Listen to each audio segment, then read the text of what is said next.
दोस्तों मैं अनामिका सिंह स्वागत करती हूं आप सबका एक बार फिर से आपके ही YouTube channel hi fi study में। फ्रेंड्स, जैसा कि आप सबको पता है कि इंडियन नेशनल मूवमेंट हमारे लिए एक इम्पॉर्टेंट टॉपिक है। चाहे हम बिहार शिक्षक भर्ती की बात करें या फिर किसी भी एग्जाम की बात करें, तो इंडियन नेशनल मूवमेंट हमारे लिए एक इम्पॉर्टेंट टॉपिक हो जाता है। इसके पहले के वीडियो में हम लोगों ने इंडियन नेशनल मूवमेंट में उदारवादी युग और उग्र राष्ट्रवादी युग को अच्छे से कवर किया है, जो वीडियो 100 से ज़्यादा लोगों ने अभी तक देख लिया। अगर आपने अभी तक वहाँ उस वीडियो को नहीं देखा है तो हमारे प्लेलिस्ट में जाइए और उस वीडियो को देखिए, साथ में चैनल को सब्सक्राइब करिए, लाइक करिए, शेयर करिए। देखिए, हम अपना इंडियन नेशनल मूवमेंट जो है, इंडियन नेशनल मूवमेंट को 5 भागों में डिवाइड किया गया, यानी 5 चरण में डिवाइड किया गया है। पहला जो फेज़ है वो है उदारवादी युग, दूसरा उग्र राष्ट्रवादी युग। उदारवादी युग और उग्र राष्ट्रवादी युग इसके पहले के वीडियो में हम पढ़ चुके हैं। आज जो हमें पढ़ना है वो थर्ड फेज़ है क्रांतिकारी गतिविधियों का युग, यानी कि एरा ऑफ रेवोल्यूशनरी एक्टिविटी, जिसको हम 2 भागों में पढ़ेंगे। एक 1905 से 1915 तक और दूसरा 1924 से 1945 तक। यही थर्ड फेज को 2 भागों में डिवाइड किया गया है। एक 1905 से 1915 और दूसरा 1924 से 1945। इसी को 2 भागों में डिवाइड कर दिया गया है। आज के वीडियो में हम इसी थर्ड फेज को, जिसे कहा जाता है एरा ऑफ रेवोल्यूशनरी एक्टिविटी, इसे हम कवर करेंगे। लेकिन जब हम उग्र उदारवादियों का युग पढ़ रहे थे तो उसमें से एक हमारा छोटा सा टॉपिक, जिसे हम ये हमारा छोटा सा टॉपिक छूट गया था, आज इसे हम कवर कर लेंगे। उसके बाद हम फिर जो है वो इसको पढ़ेंगे, थर्ड फेज को पढ़ेंगे, क्रांतिकारी गतिविधियों का युग। तो हम देख लेते हैं कि जब हम लोगों ने यहाँ तक पढ़ा था तब हम लोगों ने 1916 का लखनऊ पैक्ट कवर कर लिया था तथा 1917 में गांधी जी का चंपारण आंदोलन भी बता दिया था। उसके साथ साथ आपको ये कुछ टॉपिक इंपॉर्टेंट है जो हमारे एग्जाम में यहाँ से प्रश्न आते हैं, जैसे कि होम रूल लीग आंदोलन। होम रूल लीग मूवमेंट जो है ये 1916 में स्टार्ट हुआ और जो इसका उद्देश्य वो है सेल्फ रूल, यानी कि स्वराज ही इसका उद्देश्य रखा गया था। स्वराज, आपको हमने बताया था कि स्वराज एम बनाया गया था। ये 1906 के कांग्रेस अधिवेशन में ही स्वराज को राष्ट्रीय आंदोलन का लक्ष्य रखा गया था। तो ये भी होम रूल लीग मूवमेंट की एक राष्ट्रीय आंदोलन है, इसलिए इसका भी उद्देश्य जो है वो स्वराज ही रखा गया है। 28 अप्रैल 1916 को होम रूल लीग की स्थापना, देखिए होम रूल लीग की स्थापना 2 जगह होती है, 2 बार में होती है। एक 28 अप्रैल 1916 को होती है, जिसे होम रूल लीग के नाम से जाना गया। इसकी स्थापना बाल गंगाधर तिलक ने महाराष्ट्र में किया था। दूसरा 3 सितंबर 1916 को all India home rule league की स्थापना हुई। इसकी स्थापना एनी बेसेंट के द्वारा मद्रास में किया गया। आपसे पूछा जाएगा होम रूल लीग की स्थापना किसने की, तो बाल गंगाधर तिलक और एनी बेसेंट ने की। दोनों ने ही 1916 में ही किया, लेकिन बाल गंगाधर तिलक ने 28 अप्रैल को किया और महाराष्ट्र में किया, और एनी बेसेंट ने all India home rule league की स्थापना की और मद्रास में की। 3 सितंबर 1916 को मद्रास में किया। ये जो एनी बेसेंट हैं ये इंडिया की नहीं रहने वाली हैं, बेसिकली ये आयरलैंड से बिलोंग करती हैं, लेकिन ये इंडियन के प्रति इनका जो व्यवहार है, जो इनकी उदारता है, वो इंडियन के प्रति है। ये इंडियन में अपनी रुचि रखती हैं। जब इन्होंने all India home rule league की स्थापना की तब इन्हें अंग्रेज़ों द्वारा गिरफ्तार कर लिया गया था, एनी बेसेंट को। एनी बेसेंट को अंग्रेज़ों द्वारा कब गिरफ्तार किया गया, तो होम रूल लीग मूवमेंट की स्थापना के बाद इन्हें गिरफ्तार कर लिया गया और 1917 में ही ये आज़ाद हो गई। ठीक है, 1917 में आज़ाद हो गई। इसीलिए देखिए 1917 में जब ये आज़ाद हुई तो 1917 में ही हुआ कलकत्ता अधिवेशन, 1917 कांग्रेस का कलकत्ता अधिवेशन, और उसी समय एनी बेसेंट आज़ाद हुई थी, इसलिए इन्हें कलकत्ता अधिवेशन का अध्यक्ष बना दिया गया, प्रेसिडेंट बना दिया गया। ये पहली महिला प्रेसिडेंट थी इंडिया की। ठीक है, किसी भी अधिवेशन को में पहली महिला प्रेसिडेंट कौन थी, तो एनी बेसेंट ही थी। ये कलकत्ता अधिवेशन इन्होंने किया था, 1917 का कलकत्ता अधिवेशन। होम रूल लीग पूरे भारत में विस्तृत हो रहा था, लेकिन जो गोपाल कृष्ण गोखले की पार्टी थी, सर्वेंट ऑफ इंडिया, इसके सदस्यों को इसमें शामिल होने की अनुमति नहीं थी। ठीक है, आपसे पूछा जाएगा कौन सी ऐसी पार्टी है जिसके सदस्यों को होम रूल लीग मूवमेंट में शामिल होने की अनुमति नहीं थी, तो servants of India. Servants of India किसके द्वारा बनाई गई, गोपाल कृष्ण गोखले के द्वारा बनाई गई थी। इसकी अध्यक्षता आपसे पूछा जाएगा 1917 के कलकत्ता अधिवेशन की अध्यक्षता किसने की, एनी बेसेंट ने की। या फिर आपसे ऐसे भी पूछ लिया जाता है वो पहली महिला प्रेसिडेंट कौन है जिन्होंने किसी अधिवेशन की अध्यक्षता की, तो एनी बेसेंट है। ठीक है, एनी बेसेंट कहाँ से बिलोंग करती है, तो ये आयरलैंड से बिलोंग करते हैं। देखिए, अब उसके बाद 1917 में एक और आता है मॉन्टेग्यू घोषणा। इसे अगस्त घोषणा के भी नाम से जाना जाता है। मॉन्टेग्यू घोषणा आता है 1917 में ही और इसे अगस्त घोषणा के नाम से जाना जाता है। 20 अगस्त 1917 जो मॉन्टेग्यू थे ये सेक्रेटरी ऑफ स्टेट थे मॉन्टेग्यू, यानी कि सेक्रेटरी ऑफ स्टेट के पद पर कार्य कर रहे थे। और इन्हीं के द्वारा एक घोषणा किया गया अगस्त के महीने में 20 अगस्त को, उसी को मॉन्टेग्यू घोषणा या अगस्त घोषणा के नाम से जाना जाता है। वो घोषणा क्या थी? वो घोषणा ये था कि फर्स्ट वर्ल्ड वार के बाद भारत को राजनीतिक अधिकार प्राप्त हो जाएंगे। इस घोषणा को मॉन्टेग्यू ने अगस्त के महीने में किया था, इसलिए मॉन्टेग्यू के नाम से इसे मॉन्टेग्यू घोषणा या अगस्त घोषणा के नाम से जाना जाता है। ये 1917 में आया और घोषणा क्या थी कि जो फर्स्ट वर्ल्ड वार है उसके बाद भारत को राजनीतिक अधिकार प्राप्त हो जाएंगे। लेकिन आपको तो पता ही है कि अंग्रेज कभी भी अपने बात पर अडिग नहीं रहे, कभी भी अपने बात पर तुले नहीं, और उन्होंने फर्स्ट वर्ल्ड वार के बाद भारतीयों को धोखा दिया। जैसे ही फर्स्ट वर्ल्ड वार 1918 में ख़त्म हुआ, आपको हमने बताया कि फर्स्ट वर्ल्ड वार 1914 से 1918 तक चला, कैसे क्या हुआ ये सब कुछ हम इसके पहले के वीडियो में पढ़ चुके हैं। जैसे ही फर्स्ट वर्ल्ड वार 1918 में ख़त्म हुआ, तुरंत अंग्रेजों द्वारा एक भारत में कानून लाया गया जिसे काला कानून कहा जाता है। 1919 में रॉलेट अधिनियम के नाम से, रॉलेट एक्ट के नाम से एक कानून लाया गया जिसे भारत में काला कानून की संज्ञा दी गई। ये आया 1919 में, ठीक है। ये मॉन्टेग्यू घोषणा या अगस्त घोषणा के बिल्कुल अपोजिट था। अगस्त घोषणा में कहा गया था कि भारतीयों को राजनीतिक अधिकार मिलेंगे, लेकिन ऐसा कुछ भी नहीं हुआ। 1919 में रॉलेट एक्ट आया जिसे काला कानून कहा जाता है। इसका भारत में पुरजोर विरोध हुआ, यानी लोगों ने इसका बहुत तेजी के साथ विरोध किया, कोई भी इसे एक्सेप्ट करने को तैयार नहीं था, ठीक है। ये गांधी जी इसी के विरोध में अपना पहला राजनीतिक आंदोलन करते हैं जिसे रॉलेट सत्याग्रह कहा जाता है। गांधी जी का पहला जो किसान आंदोलन था वो चंपारण आंदोलन था, हमने आपको पढ़ाया। दूसरा, ये जो गांधी जी का राजनीतिक आंदोलन है ये यही आंदोलन है। गांधी जी का राजनीतिक आंदोलन पहला रॉलेट एक्ट ही था। इसमें गांधी जी पूरी तरह से सक्रिय हो जाते हैं और गांधी युग की स्टार्टिंग यहीं से होती है।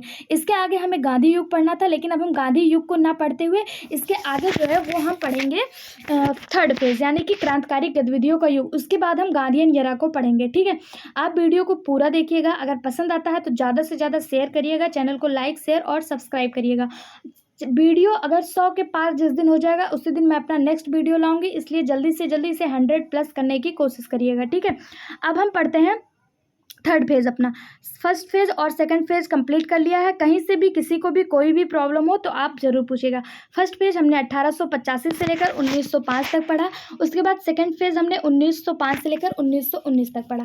अब हम पढ़ेंगे अपना थर्ड फेज, जिसमें क्रांतिकारी गतिविधियों का युग 1905 से 1915 और 1924 से 1945 तक, ठीक। देखिए, third phase era of revolutionary activity 1905 1915। पहले हम सबसे पहले कवर करेंगे 1905 से 1915 को, इसी को रेवोल्यूशनरी मूवमेंट कहा गया, ठीक है। देखिए, सबसे पहले जानिए कि जो हमारा क्रांतिकारी गतिविधियाँ हुई, क्रांतिकारी आंदोलन सबसे पहले कहाँ हुआ, तो महाराष्ट्र में 1879 में रामौशी नामक जगह पर रामौशी आंदोलन हुआ वासुदेव बलवंत फड़के के द्वारा। इसी को सबसे पहला क्रांतिकारी आंदोलन माना गया। 1879 में रामौशी आंदोलन वासुदेव बलवंत फड़के के द्वारा महाराष्ट्र में हुआ, इसी को सबसे पहला क्रांतिकारी आंदोलन माना गया, ठीक है। फिर होता है पहली राजनीतिक हत्या 1897 में चापेकर बंधुओं के द्वारा की गई पुणे में, ठीक है। चापेकर बंधु कौन थे, तो दामोदर चापेकर और बालकृष्ण चापेकर, ये दो लोग चापेकर बंधुओं के नाम से फेमस हुए। इन्होंने पुणे में पहली राजनीतिक हत्या चार्ल्स रैंड की। चार्ल्स रैंड उस समय महाराष्ट्र में कार्यरत थे, उनकी पहली राजनीतिक हत्या की, ठीक है। कहाँ पे की, महाराष्ट्र के पुणे में। 18 अप्रैल 1998 को चापेकर बंधुओं को फांसी हो गई। चापेकर बंधुओं के द्वारा पहली राजनीतिक हत्या की गई। दामोदर चापेकर और बालकृष्ण चापेकर, किसकी हत्या की इन्होंने, तो चार्ल्स रैंड की हत्या की, महाराष्ट्र के पुणे में। और 18 अप्रैल 1898 को इन चापेकर बंधुओं को इसी केस में इनको फांसी हो गई, ठीक है। इनके द्वारा एक व्यायाम मंडल की भी स्थापना की गई थी, जो राजनीतिक क्रांतिकारी संगठन था। चापेकर बंधुओं के द्वारा व्यायाम मंडल की स्थापना की गई 1896 से 1897 में पुणे में ही, और यह क्या था, एक राजनीतिक क्रांतिकारी संगठन था, ठीक है। इतना समझ में आया। पहला जो क्रांतिकारी आंदोलन था वो 1879 में रामौशी में हुआ वासुदेव बलवंत फड़के के द्वारा। फिर 1897 में चापेकर बंधुओं के द्वारा पहला राजनीतिक हत्या किया गया चार्ल्स रैंड का, जिसमें दामोदर चापेकर और बालकृष्ण चापेकर शामिल थे। 18 अप्रैल 1898 को चापेकर बंधुओं को फांसी हो गई। इन चापेकर बंधुओं के द्वारा एक व्यायाम मंडल की स्थापना किया गया था जिसे राजनैतिक क्रांतिकारी संगठन कहा जाता है। ये जो मंडल है ये 1896 से 1897 में स्थापित किया गया पुणे में। ठीक है, इतना समझ में आया। अब हम पढ़ते हैं दूसरा जो हमारा आंदोलन है, दूसरा जो है वो है मित्र मेला एवं अभिनव भारत। व्यायाम मंडल अच्छे से समझ में आ गया। अब हम पढ़ेंगे मित्र मेला एवं अभिनव भारत।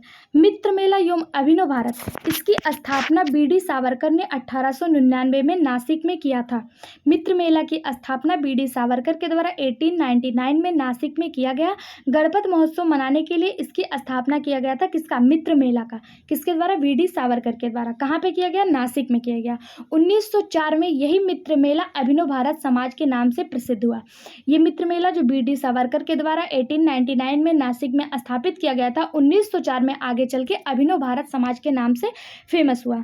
इसी संगठन के द्वारा 1909 में नासिक षड्यंत्र हुआ। नासिक षड्यंत्र बहुत ज़्यादा फेमस है, आप सबको पता है। इसी नासिक षड्यंत्र की सजा में बीडी सावरकर को आजीवन काले पानी की जो है वो सजा हुई थी। अब आप सोचेंगे कि नासिक षड्यंत्र क्या है। नासिक षड्यंत्र 1909 में हुआ था। नासिक का एक डीएम था जिसका नाम लॉर्ड जैक्सन था। लॉर्ड जैक्सन की हत्या का ही षड्यंत्र बनाया गया था इसी अभिनव भारत समाज के द्वारा। इसी मित्र मेला जो आगे चल के अभिनव भारत समाज बना, इसी के द्वारा एक षड्यंत्र किया गया था डीएम लॉर्ड जैक्सन को मारने के लिए। नासिक के डीएम लॉर्ड जैक्सन की हत्या के लिए षड्यंत्र किया गया नासिक में, जिसे नासिक षड्यंत्र कहा गया। इसमें अनंत लक्ष्मण कन्हारे की अत्यंत भूमिका थी। अनंत लक्ष्मण कन्हारे के द्वारा यह षड्यंत्र रचा गया था। आपसे पूछा जाएगा कि नासिक षड्यंत्र के मुख्य आरोपी कौन थे, तो अनंत लक्ष्मण कन्हारे इसके मुख्य आरोपी थे और बीडी सावरकर को इसी नासिक षड्यंत्र केस में आजीवन काले पानी की सजा हुई थी। यहाँ तक समझ में आया? अगर किसी को कुछ भी समझ में नहीं आया तो ज़रूर से कमेंट बॉक्स में कमेंट करके पूछिएगा। ठीक है, इसके आगे हम देखेंगे बंगाल में होने वाले प्रसिद्ध आंदोलन।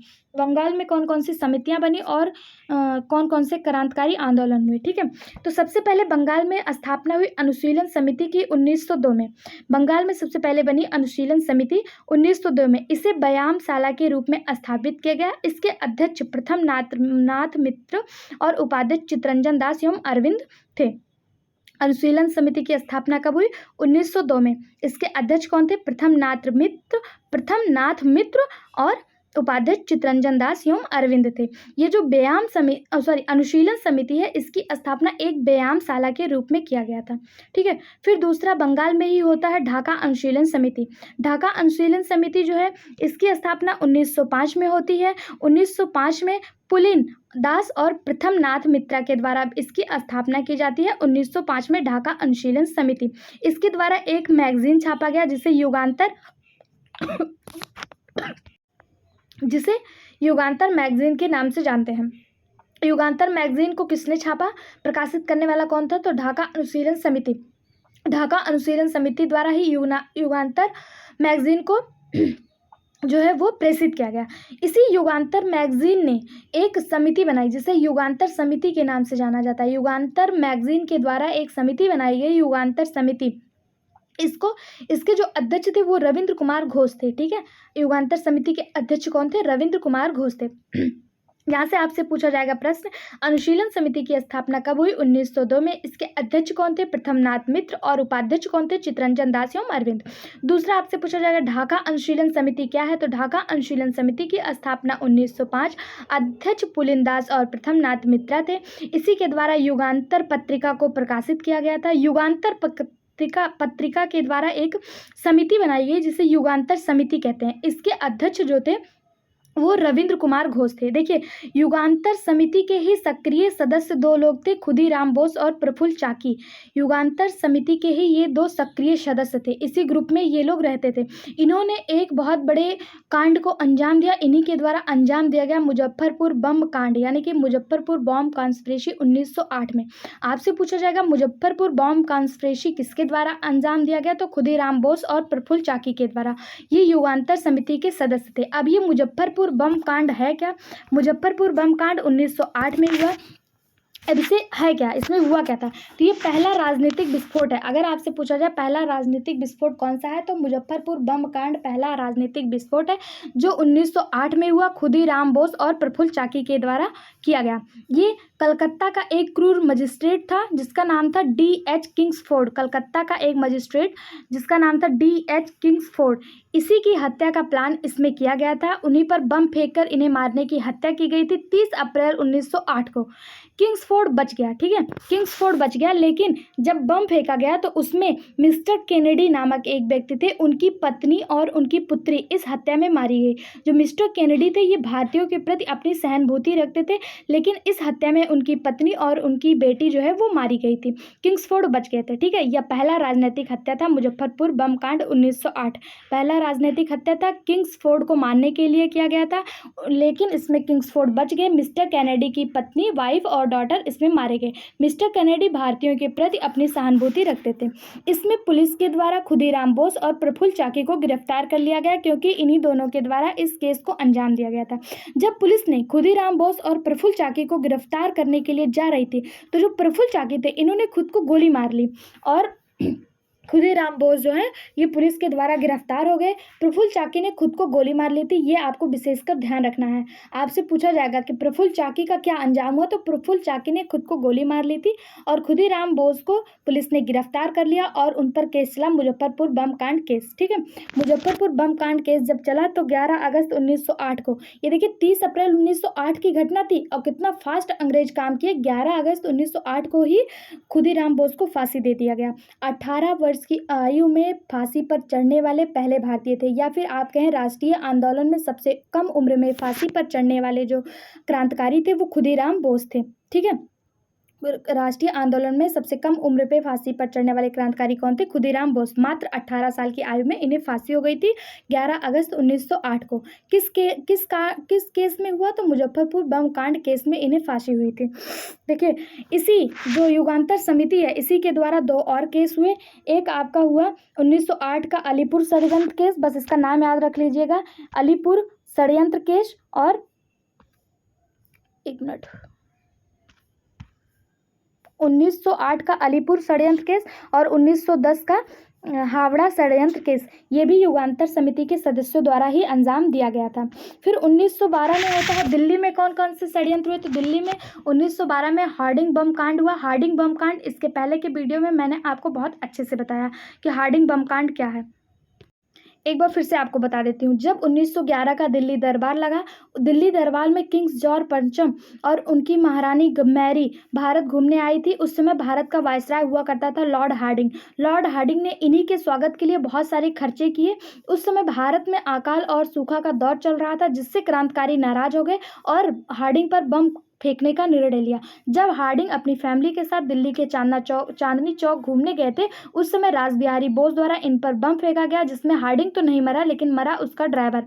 रासबिहारी बोस ने इन पर बम फेंका था। रासबिहारी बोस भाग खड़े हुए और वे जापान पहुंच गए, लेकिन इसमें 3 लोगों को फांसी हो गई, मास्टर अरविंद चंद्र, बाल मुकुंद और अवध बिहारी लाल। ये थी हार्डिंग बॉम्ब कॉन्स्पिरेसी जो 1912 में हुआ था, ठीक है। अब हम देख लेते हैं कि विदेशी क्रांतिकारी संगठन, यानी कि जो विदेशों में हमारे क्रांतिकारियों द्वारा विदेशों में संगठन बनाए गए थे वो कौन कौन से थे। तो देखिए, संगठन का नाम, वर्ष, संस्थापक और स्थान यहाँ पर दिया हुआ है। तो रेवोल्यूशनरी ऑर्गेनाइजेशन इन फॉरेन में जो हमारे क्रांतिकारी संगठन थे वो देख लेते हैं। तो पहला था Indian home rule society. India home rule society 1905 में बना, श्याम जी कृष्ण वर्मा के द्वारा इंग्लैंड में बनाया गया था 1905 में इंडिया होम रूल सोसाइटी। दूसरा था Paris Indian society. Paris Indian society 1905 में मैडम कामा के द्वारा पेरिस में बनाया गया। पेरिस इंडियन सोसाइटी 1905 में मैडम कामा के द्वारा पेरिस में। देखिए, 1905 में 2 सोसाइटी बने, 2 ऑर्गेनाइजेशन बने। पहला इंडियन होम रूल सोसाइटी जो 1905 में बना, श्यामजी कृष्ण वर्मा के द्वारा इंग्लैंड में। दूसरा पेरिस इंडियन सोसाइटी 1905 में ही मैडम कॉमा के द्वारा पेरिस में बनाया गया। फिर 1913 में एक सोसाइटी बनी, एक ऑर्गेनाइजेशन बना जिसका नाम पड़ा हिंद एसोसिएशन ऑफ अमेरिका। ये सोहन जी भकना के द्वारा यूएसए में बनाया गया। Hind association of America 1913, Sohan ji Bhakna, USA. Ghadar party की स्थापना 1913 में लाला हरदयाल के द्वारा सेंट फ्रांसिस्को में हुआ। गदर पार्टी की स्थापना 1913 में लाला हरदयाल के द्वारा सेंट फ्रांसिस्को में किया गया। फिर इंडियन इंडिपेंडेंस लीग 1942 में रासबिहारी बोस के द्वारा जापान। जब रासबिहारी बोस हार्डिंग बम कॉन्स्पिरेसी से भागकर चले गए थे, कहाँ गए थे? जापान गए थे। तो जापान में इनके द्वारा एक इंडियन इंडिपेंडेंस लीग की स्थापना की गई। कब की गई? 1942 में। कहाँ पे किया गया? जापान में। फिर सबसे ज़्यादा इंपॉर्टेंट पूछा जाने वाला प्रश्न जो एग्जाम में पूछा जाता है, आज़ाद हिंद फौज। आज़ाद हिंद फौज अगर कहीं भी बात आती है तो आप लोग उसका जवाब सुभाष चंद्र बोस करके आते हैं, लेकिन यहाँ पे जो आपसे पूछा जाएगा आज़ाद हिंद फौज की स्थापना किसने की? तो कैप्टन मोहन सिंह ने आज़ाद हिंद फौज की स्थापना कैप्टन मोहन सिंह ने की थी। इसको पुनर्स्थापित करने का जो कार्य किया था वो सुभाष चंद्र बोस के द्वारा किया गया था। अगर संस्थापक पूछा जाएगा तो आप कैप्टन मोहन सिंह लगा कर आएंगे, सुभाष चंद्र बोस नहीं लगाएंगे। अगर आपसे पूछा जाएगा कि पुनर्स्थापित किसने किया, तब सुभाष चंद्र बोस लगा के आएंगे। आज़ाद हिंद फौज 1942 में कैप्टन मोहन सिंह के द्वारा जापान में स्थापित किया गया था। ठीक, एक बार फिर से देख लेते हैं। Indian home rule league society 1905, Shyam ji Krishna Varma के द्वारा, इंग्लैंड में। फिर Paris Indian society 1905, madam Cama, Paris में। Hind association America, Hindu association of America 1913, Sohan ji Bhakna के द्वारा, यूएसए में। गदर पार्टी 1913, लाला हरदयाल के द्वारा, सेंट फ्रांसिस्को में। Indian independence league Rashbehari Bose के द्वारा, जापान में। आज़ाद हिंद फौज 1942, कैप्टन सिंह मोहन के द्वारा, जापान में। इतना आपको समझ में आ गया। यहाँ पे क्रांतिकारी युग का पहला जो चरण था, जिसमें हम लोगों ने कहाँ से कहाँ तक पढ़ने के लिए कहा था, 1905 से 1915 तक ये चरण कंप्लीट होता। अब हम देखेंगे क्रांतिकारी युग का दूसरा फेज 1924 से 1946 तक की घटनाएं। ठीक है, इतना समझ में आया हो तो चैनल को लाइक शेयर सब्सक्राइब करिएगा, ज़्यादा से ज़्यादा लोगों तक पहुंचाइए, मेरी मेहनत को सार्थक बनाइए। अब हम पढ़ेंगे सेकेंड फेज, क्रांतिकारी युग का सेकेंड फेज 1924 से 1946। ठीक है, देखिए सबसे पहले 1924 में HRA हिंदुस्तान रिपब्लिक एसोसिएशन की स्थापना होती है। अक्टूबर 1924 को कानपुर में इसकी स्थापना होती है। इसके जो फाउंडर हैं वो सचिंद्र सान्याल हैं। सचिंद्र सान्याल HRA के फाउंडर माने जाते हैं। इसमें जो फेमस क्रांतिकारी हैं वह हैं योगेश चंद्र बनर्जी, राम प्रसाद बिस्मिल, अशफाक उल्ला खां, चंद्रशेखर आज़ाद, राजेंद्र लेडी और रोहन सिंह, ये इसके फेमस सदस्य हैं। ठीक है, HRA इसका फुल फॉर्म क्या है? तो Hindustan Republic association, Hindustan Republican association. 1924 में इसकी स्थापना हुई। कहाँ पर हुई? कानपुर में हुई। इसके फाउंडर कौन है? सचिंद्र सान्याल इसके फाउंडर है। इसके फेमस क्रांतिकारी योगेश चंद्र बनर्जी, राम प्रसाद बिस्मिल, अशफाक उल्ला खान, चंद्रशेखर आज़ाद, राजेंद्र लेडी और रोहन सिंह इसके फेमस क्रांतिकारी हैं। फिर दूसरा, नौजवान सभा की स्थापना हुई पंजाब में। नौजवान सभा की स्थापना 1926 में पंजाब में हुआ। भगत सिंह और छबील दास और यशपाल के द्वारा नौजवान सभा की स्थापना 1926 में पंजाब में किया गया। भगत सिंह, छबील दास और यशपाल के द्वारा। ये लाहौर छात्र संघ के सदस्य थे और उसी के रूप में इसकी स्थापना किया गया नौजवान सभा की। कहाँ पे किया गया? पंजाब में। कब किया गया? 1926 में। ठीक है, फिर 9 अगस्त 1925 को होता है काकोरी कांड। काकोरी कांड ये जो हिंदुस्तान रिपब्लिकन एसोसिएशन था इसी के मेंबर के द्वारा काकोरी कांड किया जाता है। काकोरी कांड एक बहुत फेमस घटना है जिसमें उत्तर प्रदेश के सहारनपुर से लखनऊ जा रही ट्रेन में अंग्रेजों के कुछ खजाने रखे हुए थे, सरकारी खजाना रखा हुआ था। इसी को लखनऊ से पहले काकोरी स्टेशन पर इसी HRA के मेंबर के द्वारा लूटने का प्रयास किया गया। इस खजाने को लूटकर HRA के मेंबर इस धन से हथियार खरीदना चाहते थे और इसी प्रयास में इन्होंने काकोरी कांड को अंजाम दिया। ठीक है, यूपी के सहारनपुर से लखनऊ जा रही ट्रेन को लखनऊ से पहले काकोरी स्टेशन पर सरकारी खजाने को लूटने का प्रयास किया गया।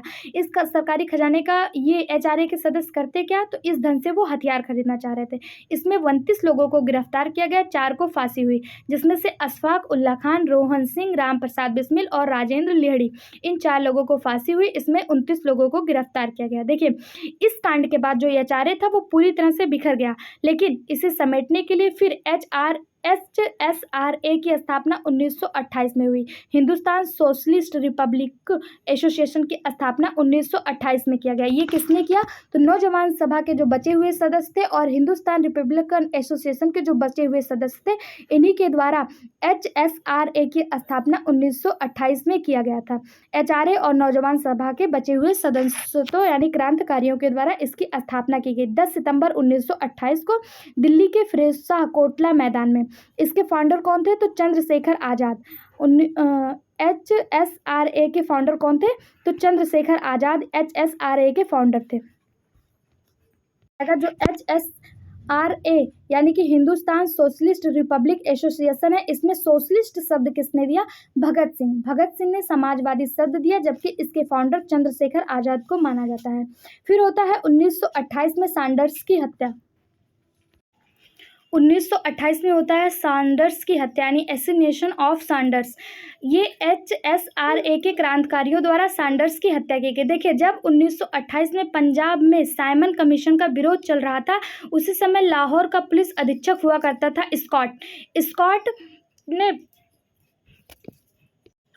स्कॉट ने लाहौर के प्रदर्शनकारियों पर लाठीचार्ज करवाया था, जिसमें लाला लाजपत राय, जिसे पंजाब केसरी के नाम से जाना जाता है, इनके सिर पे लाठी लगने से इनकी मृत्यु हो गई थी। लाला लाजपत राय की मृत्यु के बाद HSRA के क्रांतिकारियों ने स्कॉट की हत्या करने का निर्णय लिया था। ठीक है, इसी को जब HSRA के क्रांतिकारियों ने स्कॉट की हत्या करने का निर्णय लिया, तब ये जो क्रांतिकारी थे ये लाहौर पहुंच गए और लाहौर में प्रतिदिन स्कॉट पर निगरानी रखने लगे कि वो पुलिस स्टेशन से कब बाहर आता है। वो डेली उस पर निगरानी रखने लगे और एक टाइम डिसाइड हुआ कि इस टाइम पे स्कॉट डेली पुलिस स्टेशन से बाहर आता है।